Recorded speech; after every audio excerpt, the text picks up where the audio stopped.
সকলোলৈকে নমস্কাৰ। আমি আজি আলোচনা কৰিবলৈ আগবাঢ়িছোঁ যোৱা 23 মাৰ্চ তাৰিখে অনুষ্ঠিত হৈ যোৱা নৰ্থ ইষ্ট স্লেট 2025ৰ যি হিষ্ট্ৰী পেপাৰ আছিল, পেপাৰ আৰৰ কুৱেশ্যনবিলাক আমি আলোচনা কৰিবলৈ আগবাঢ়িছোঁ। আমি আটাইবোৰ কুৱেশ্যনে আলোচনা কৰিবলৈ যত্ন কৰিছোঁ দুটা ভিডিঅ'ত, কিয়নো একেটা ভিডিঅ'তে আলোচনা কৰিলে অধিক দীঘলীয়া হৈ পৰাৰ আশংকা আছে। আৰু প্ৰায়বিলাক কুৱেশ্যন আমি আলোচনা কৰিবলৈ যত্ন কৰিছোঁ যদিও দুই এটা নিশ্চিত উত্তৰ আমাৰ হাতত নথকা কুৱেশ্যন আমি স্কিপ কৰিবলৈ বাধ্য হৈছোঁ। সেই প্ৰশ্নসমূহৰ উত্তৰৰ বাবে আপোনালোকে স্লেটৰ এনচাৰ কিৰ কাৰণে অপেক্ষা কৰিব লাগিব। আমি কুৱেশ্যন নম্বৰ 100ৰ পৰা আৰম্ভ কৰিছোঁ। Question number 100, Ramakrishna Gopal Bhandarkar who was a pioneer of modern historiography in India belongs to. কোনখন স্কুল অফ হিষ্ট্ৰিঅ'গ্ৰাফিৰ পৰা ৰামকৃষ্ণ গোপাল ভাণ্ডাৰকাৰ বিলং কৰে? ইয়াৰ শুদ্ধ উত্তৰ হৈছে option B, Ranke school. 99, Herodotus, Socrates, Hegel আৰু মাৰ্কছৰ ভিতৰত কনচেপ্ট অফ ডাইলেক্টিক অৰিজিনেট হৈছিলে ছক্ৰেটিছৰ দিনত। হেগেল আৰু মাৰ্কছে তাক অধিক জনপ্ৰিয় কৰি তুলিছিলে। 98ত কিছুমান বুকছ আৰু অথৰৰ নাম দিয়া আছে আৰু সেইবিলাক মেটচ কৰিবলৈ দিয়া হৈছে। ইয়াৰে শুদ্ধ উত্তৰ এ হ'ব লাগে। আপোনালোকে যদি অপশ্যন বিত থকা উৰ্বশী বুটালিয়াৰ নামটো শুনিছে বা তেখেতৰ দ্য আদাৰ ছাইড অফ চাইলেন্সখন পঢ়িছে, তেতিয়াহ'লে আপোনালোকে খুব সহজেই এই অথৰৰ বুকৰ নামবিলাক মিলাব পাৰিব। Question number 97, the concept of oral history was developed by option C, Allan Nevins. 96, assertion আৰু ৰিজনিং আছে। ইয়াতে মই এছাৰশ্যন আৰু ৰিজনিং বৰকৈ পঢ়ি নাথাকোঁ, মাত্ৰ উত্তৰটো কৈ দিছোঁ। ইয়াৰে শুদ্ধ উত্তৰ হ'ব লাগে option B. Both assertion and reasoning are true, but reasoning is not the correct explanation of assertion. 95, ইয়াতে পোষ্ট মডাৰ্নিষ্ট আইডিঅ'লজিৰ ওপৰত কেইটামান ষ্টেটমেণ্ট দিয়া আছে আৰু তাৰে ভিতৰত কোনটো শুদ্ধ নহয় সেয়া সুধিছে। ইয়াৰে শুদ্ধ উত্তৰটো হ'ব লাগে অপশ্যন চি, কিয়নো ইয়াত কোৱা হৈছে যে নেচাৰেল ছায়েন্সৰ মেথডবিলাক হিষ্ট্ৰী ষ্টাডিৰ ক্ষেত্ৰত ইউজ কৰিব পাৰি বুলি কোৱা হৈছে, but according to post modernist ideology natural ছায়েন্সৰ মেথডবিলাক ষ্টাডি অফ হিষ্ট্ৰীৰ ক্ষেত্ৰত কমপ্লিটলি প্ৰয়োগ কৰিব নোৱাৰি। সেইকাৰণে এইটো অপশ্যন চিটো হ'ব শুদ্ধ উত্তৰ। 94, one of the major figures of early Roman historiography. ইয়াৰে শুদ্ধ উত্তৰটো হ'ব কেটো দ্য এল্ডাৰ। বাকীকেইজন হৈছে গ্ৰীক হিষ্টৰিয়ান। 93ত আছে, before the beginning of a research project, researcher should search the literature of the topic. ইয়াৰে শুদ্ধ উত্তৰটো হ'ব লাগে option D, all of the above. 92, assertion and reasoning আছে। ইয়াৰে শুদ্ধ উত্তৰটো হ'ব লাগে বি। 91ত এছিয়াটিক মড অফ প্ৰডাকশ্যনৰ ওপৰত কেইটামান ষ্টেটমেণ্ট দিয়া আছে, কোনকেইটা ভুল সেয়া সুধিছে। ইয়াৰে শুদ্ধ উত্তৰ হ'ব লাগে অপশ্যন বি। অপশ্যন বিত থকা 2 আৰু 4 এই দুটা ষ্টেটমেণ্ট ভুল। ডি কৌচাম্বিয়ে Asiatic mode of production fully accept কৰা নাছিলে, আৰু এছিয়াটিক মড অফ প্ৰডাকশ্যনে ইটাৰনেল চেঞ্জেবলনেছৰ কথা নকয় এছিয়াটিক ছ'চাইটিৰ। তাৰ বিপৰীতে এছিয়াটিক ছ'চাইটিৰ ষ্টেগনেণ্ট কেৰেক্টাৰৰ কথাহে কয়।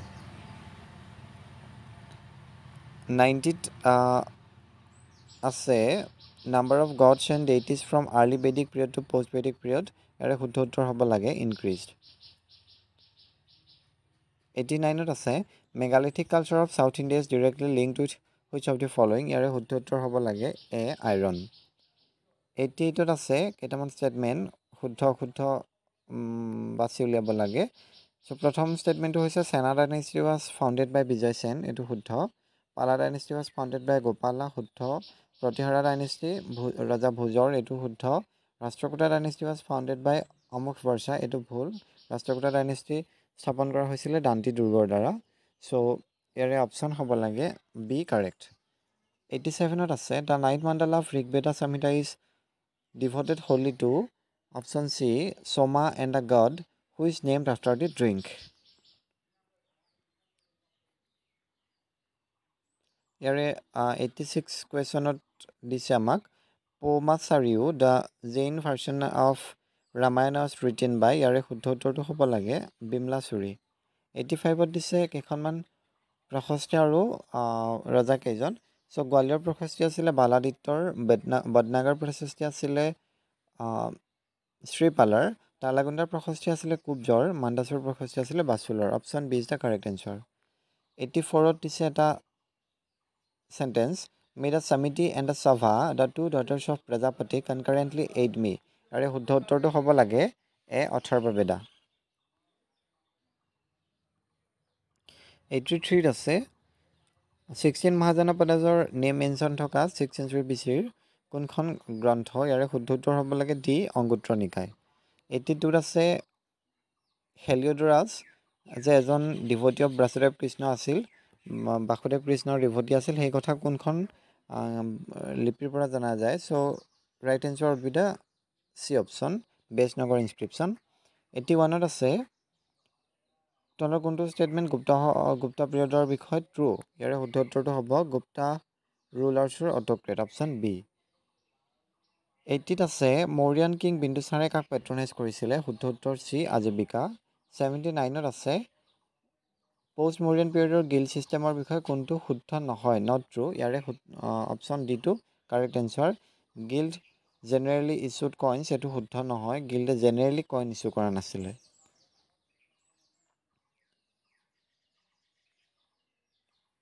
78ত আছে which of the following is true of the battle of Takkolam? ইয়াৰে শুদ্ধ উত্তৰটো হ'ব ৰাষ্ট্ৰকূটাছ ডিফিটেড চোলাছ, এইটোৱে শুদ্ধ উত্তৰ। অপশ্যন 77ত আছে কোনটো পষ্ট গুপ্তা পিৰিয়ডৰ ফিচাৰ নহয়? ইয়াৰে শুদ্ধ উত্তৰ হ'ব লাগে D king controlled elephants and horses. 76ত আছে এটা assertion and reasoning, Bhagavatism got absorbed into Brahmanism during the Gupta period, এইটো true. Bhagavatism lost relevance in this period, এইটো শুদ্ধ নহয়, কিয়নো যদিও ব্ৰাহ্মণিজমত এবজৰ্বড হ'ল ভাগৱতিজম, বাট যিসকল গুপ্তা কিং আছিলে তেওঁলোক কিন্তু মষ্টলি ভাগৱত ধৰ্মত বিশ্বাসী আছিলে। তেওঁলোকে পৰম ভাগৱত টাইটেল লৈছিলে। তদুপৰি তেওঁলোকৰ মুদ্ৰাবিলাকত লক্ষ্মী, গৰুড় আদিৰ মূৰ্তিও খোদিত কৰা হৈছিলে। চ' ইয়াতে অপশ্যনটো হ'ব লাগে C, A is true but R is false. 75ত দিয়া হৈছে এছাৰশ্যন এটা ৰিজনিং, ইয়াতে কোৱা হৈছে যে এনচিয়েণ্ট ইণ্ডিয়াত ওমানক যেনেদৰে আইডিয়েলাইজ কৰা হৈছিলে আৰু লিটাৰেচাৰত আৰু আৰ্টত, বাট থ্ৰু দি এজেছ সেইটো ডিটেৰিয়ৰেটেড হৈছে বুলি, হুইচ ইজ ট্ৰু। আৰু ৰিজনিঙত কোৱা হৈছে though' monogamy was the ideal, polygamy was after practised among the higher class of society, আৰু এইটো ট্ৰু হয়। চ' ইয়াৰে শুদ্ধ উত্তৰটো হ'ব লাগে answer A, both assertion and reasoning are true and are justified, E justify কৰে। 74ত আছে শংকৰাচাৰ্যৰ বিষয়ে, ইয়াৰে শুদ্ধ উত্তৰটো অকণমান কনফিউজিং, যিকেইটা অপশ্যন দিয়া আছে অপশ্যনকেইটাৰ ভিতৰত, চ' সেইটো আমি স্কিপ কৰিছোঁ। 73ত কেইখনমান ইনস্ক্ৰিপশ্যন আছে আৰু কেইজনমান ৰজাৰ নাম দিয়া আছে। ইয়াৰে শুদ্ধ উত্তৰটো হ'ব লাগে অপশ্যন বি 2314, সমুদ্ৰগুপ্তৰ ইৰাণ ষ্টন পিলাৰ, চন্দ্ৰগুপ্তৰ উদয়গিৰি কেভছ, বুদ্ধগুপ্তৰ পাহাৰপুৰ কপাৰ প্লেট আৰু স্কন্দগুপ্তৰ জুনাগড় ৰক ইনস্ক্ৰিপশ্যন। ইয়াৰ পাছত 72ত দিয়া আছে কেইখনমান বেটেল আৰু তাৰ চনবিলাক। So' battle of Khanwa 1527, first battle of Panipat 1526, second battle of Panipat 1556 আৰু battle of Chausa 1539। So' option B is the correct answer. 71ত এছাৰশ্যন এণ্ড ৰিজনিং দিয়া আছে। প্ৰথমটোত কোৱা হৈছে যে লেটাৰ মোগল পিৰিয়ডত ইজাৰা ছিষ্টেমটো বিকাম প্ৰমিনেণ্ট হৈ উঠে, যিটো শুদ্ধ। ৰিজনিঙত কোৱা হৈছে যে ইজাৰাদাৰসকলে এগ্ৰিকালচাৰ আৰু এগ্ৰিকালচাৰেলিষ্টসকলৰ মানে ক্ষতি কৰিছিলে, যিটো এইটো শুদ্ধ। চ' বাট দুইটা শুদ্ধ হ'লেও এছাৰশ্যনটোক ৰিজনিংটো এক্সপ্লেইন নকৰে, চ' ইয়াৰে এটো শুদ্ধ হ'ব লাগে মোৰ বোধেৰে। হয়তো এনচাৰকেইটা অলপ চেঞ্জেছ হ'বও পাৰে, বাট মোৰ বোধেৰে এইটোৱে শুদ্ধ হ'ব লাগে। 70ত আছিলে a rich class of peasants in Bengal was known as, ইয়াৰে শুদ্ধ উত্তৰ হ'ব লাগে চি জোদ্দাৰ। তো আজিৰ এই ভিডিঅ'টিত আমি পেপাৰখনৰ 100ৰ পৰা ওলোটাকৈ 70 নম্বৰ কুৱেশ্যনলৈকে আলোচনা কৰিলোঁ। নেক্সট ভিডিঅ'ত আমি পাছৰখিনি আলোচনা কৰিবলৈ যত্ন কৰিম।